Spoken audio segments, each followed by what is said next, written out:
Hello, and welcome to episode 1 of Scenery with Sorastro. In this episode, I'll be creating pine trees on some rural bases, which I'm making primarily for use with the Star Wars Legion miniatures game, but they could of course be used as scenery in a range of sci-fi or fantasy-themed settings. It's worth mentioning that because I may ultimately be creating scenery for a range of environments, including snow and desert, and my space is limited, I will be using the amazing terrain mats by Deep Cut Studios for each environment type. You can find links to these mats as well as a full product list in the video description below. To make the trees, I'll be using quite a well-established method that often uses furnace filter, but I'm using a technique from an excellent guide by Luke Towan, which uses the much cheaper coconut fibre instead. You can find a link to Luke's video in the video description, which I highly recommend watching, although I will be summarising the process here. In the second part of the video, I'll be sharing my approach to creating the scenic bases for the trees, using polystyrene foam, some optional Sculptamold, and some basing materials. Let's begin. We're going to build the trees using some coconut fibre, balsa wood dowel, and some skewers. We begin by taking some coconut fibre, which is what's used for lining hanging baskets, and cutting it into roughly octagonal or circular discs, ranging in size between 1/2 inch to 2 inches in diameter. We then peel each disc in half and stretch the fibre out to create a thinner, more roughly edged shape. Getting the kids involved can help speed things along. I'm then going to spray the skewer with some glue before sliding the fibre discs on. I'm pushing the first disc down to somewhere between 30 to 50% of the length of the skewer, and I'm using smaller pieces the further up we go.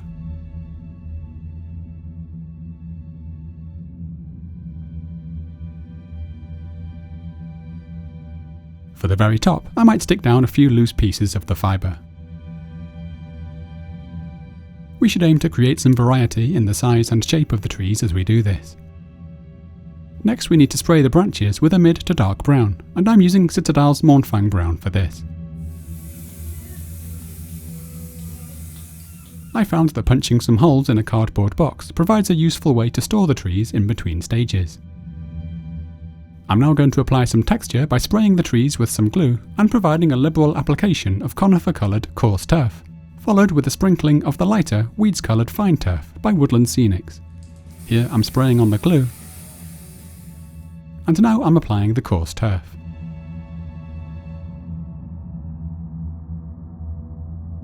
After another spray of glue, we can apply the fine turf from a more elevated angle to create a highlight effect, although this could be considered optional if you're on a budget.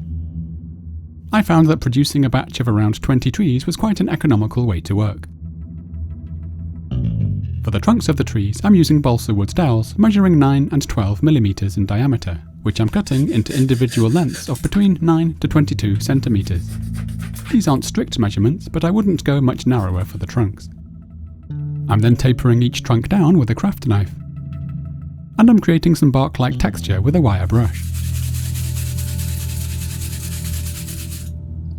I'm then going to bore a 1 cm hole into the narrow end of each trunk, and insert a fresh skewer which I'll be using to hold the trunk during the painting stage. I'm also going to cut a piece of wire or paper clip and insert it into the base of the trunk.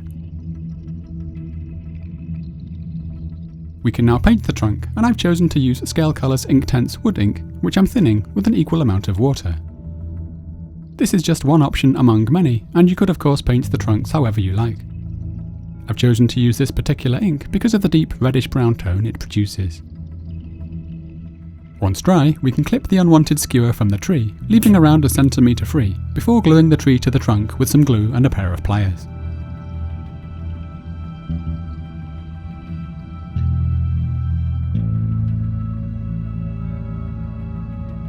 As a final optional touch, you may wish to chop up some small twigs or branches, which we can attach to the tree by drilling or boring a small hole and gluing them into place, either with some superglue or PVA glue.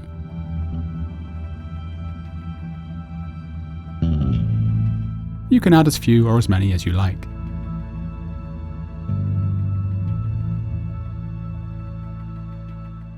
With the trees complete, let's now take a look at how I've chosen to create the bases. I'm using some 25mm polystyrene foam, and I'm marking out the rough shape I want my bases to be. I'm then using a hot wire cutter to cut round the shape. This could also be done with a serrated blade.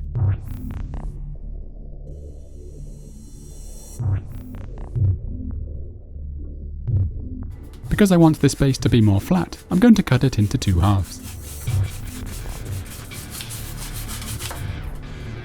I'm then going to use the hot wire cutter to create a more gently sloping edge. This is to give the bases a more seamless appearance, and to make it easier to stand the miniatures on if necessary.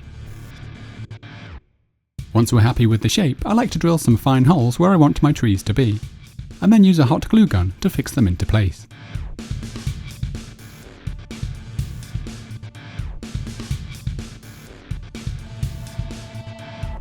I'm creating clusters mostly of 2, 3 or 4 trees, with 1 or 2 larger bases for the sake of variety. At this stage, you could create whatever kind of landforms you like. Here I'm creating a larger mound, which I'm building up in a couple of layers.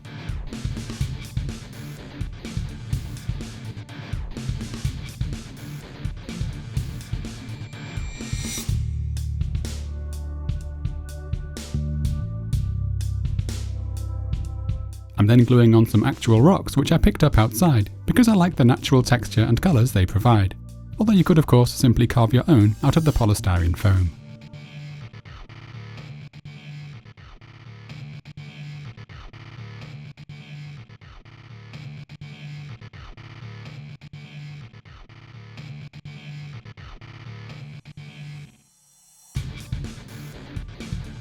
And I'm now gluing on the trees. At this point, there's a range of things you could apply to the base to create some texture. It could be some kind of basing paste, or some PVA mixed with sand, or perhaps some polyfiller or spackling paste. I'm going to use Sculptamold, which is an easy to use modelling compound. Before I do, I'm going to cover the table with some cling film to avoid making a mess and to prevent the Sculptamold from sticking to the surface. I'm now going to tip some of the Sculptamold into a container, which you can see has quite a fluffy, powdery texture. We then simply mix in some water until we have something that looks like thick porridge.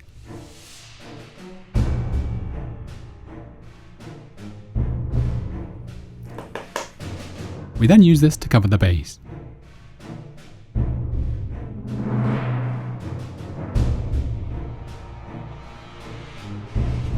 I'm using my fingers to help smooth down the edges to create a more tapered edge.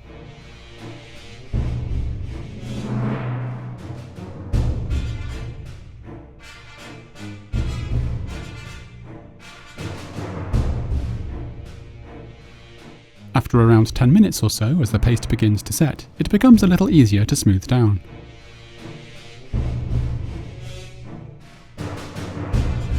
It's important to keep the bases still whilst working on them, to avoid tearing the tapered edges where the Sculptamold joins the table.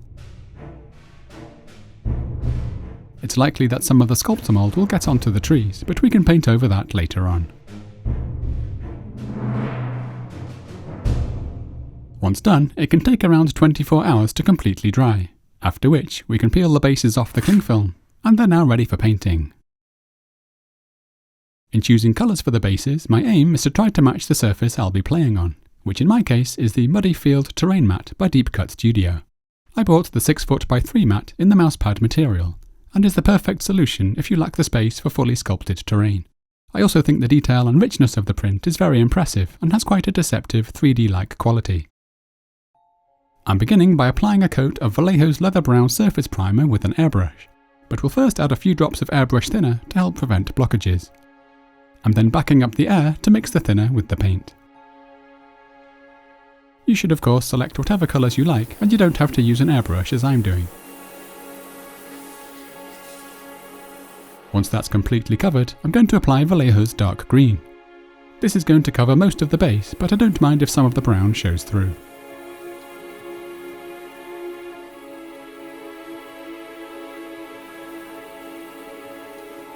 We can also spray over any patches of white on the trunks, which we can then reapply some ink to later on, although a little green can give a subtle mossy appearance. Finally, I'm going to apply some Camouflage Green, and I'm aiming for more patchy coverage to introduce some variation. These layers of colour, however, aren't vital, since we'll be applying some turf to the base in a moment, so you could get away with simply painting a single flat colour if you wish. I'm now going to apply a range of basing materials to introduce some texture and colour variation. I'll be using 3 different tones of grassy turf by Javis, as well as some black and brown grit by Army Painter. First we cover the base with some slightly thinned PVA glue, making sure that we get right to the edges. I'm then taking my mid-tone turf and I'm applying a thin layer covering the majority of the base, but leaving some areas thinner than others.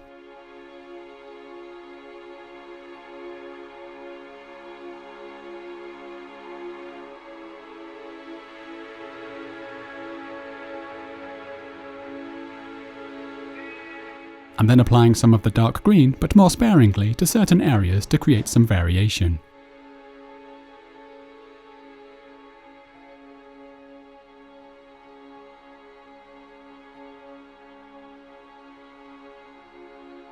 And now I'm providing just a hint of the light green turf.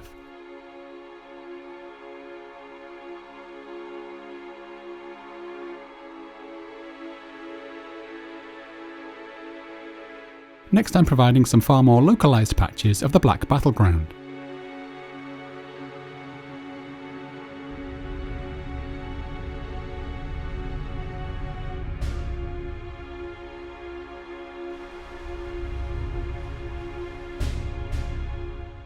And finally, just a very light sprinkling of the brown Battleground. The overall aim here is to achieve a nice balance between subtle variation with organic unity.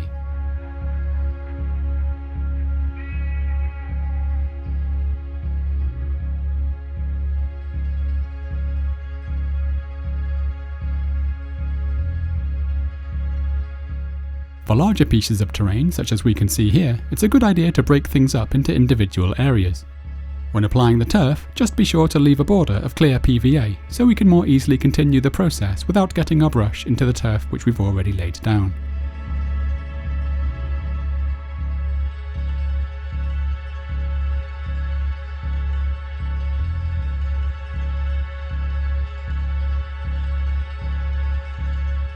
I'm also going to paint some of the rocks that got hit with the airbrush earlier, preserving some of the natural colours and textures where possible.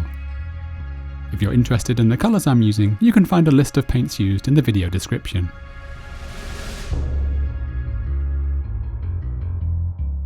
I'm mostly wet blending these colours on to achieve some quick and easy gradients.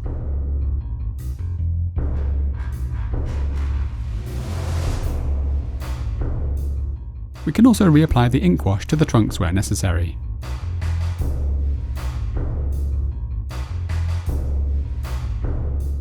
To finish the bases off, we can now stick down a range of twigs, foliage or general forest litter. I'm keeping these elements mostly quite flat to allow the miniatures to still stand on the terrain.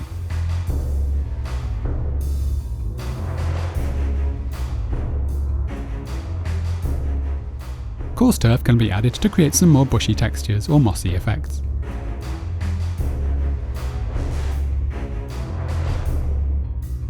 This log is simply a stick I found on the floor of the local forest, which I've painted with the same ink wash I used for the trees. Here I'm drilling a small hole in which I'm going to be fixing a piece of fine leaf foliage by Woodland Scenics.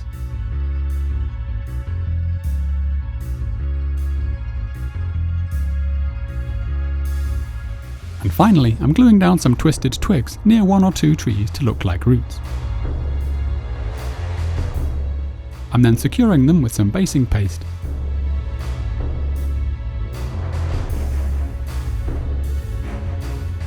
Which we can then obscure with some fine turf.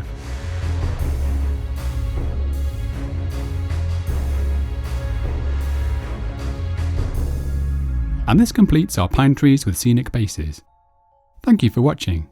I hope you found the video useful. Although I created around 40 trees to create the scenes you can see here, I think that 20 would be a fine starting place, especially if you plan to add other scenic elements in the future, such as giant redwoods, buildings or vehicles. This could be achieved over 2 to 3 days, and should produce a great start to any scenery collection. My special thanks as always go to the kind patrons who are funding this work.